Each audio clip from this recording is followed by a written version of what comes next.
Be ready. Start.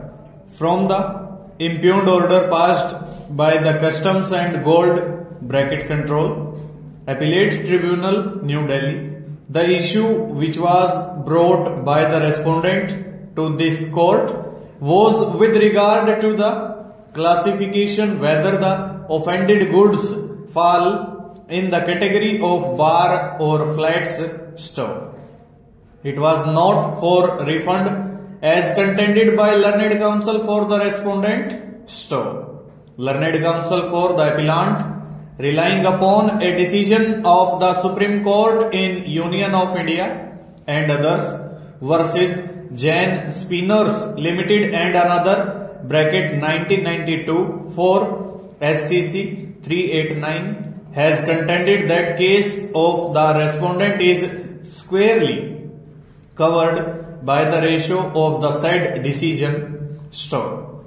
On the next day, on September 20, 1991, the Central Excises and Custom Laws Bracket Amendment Act 1991 came into operation, making the amended provisions of Section 11B applicable with retrospective effect to all pending applications for refund of duty stove.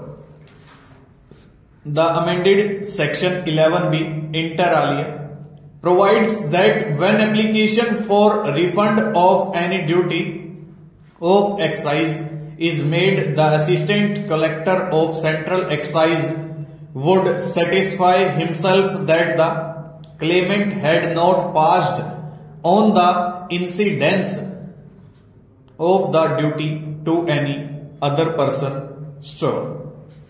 This obligation is cast on the Assistant Collector even in respect of applications made before the commencement of the said amended provisions stove. The amended provisions further apply notwithstanding anything to the contrary contained in any judgment, decree, order or direction of the appellate tribunal or any court or in any other provisions of the said act or the rules made thereunder or any other law for the time being in force stanza. The appellant Union of India therefore took the stand that whether it was the High Court's order of February 19, 1986 or of September 19, 1991 which was passed prior to the coming into operation of the amended provisions on September 20, 1991 and obviously without taking cognizance of them, it was the duty of the Assistant Collector to satisfy himself that no part of the duty in respect of which the refund was claimed was recovered by the respondents from any other person before making any order of refund stove.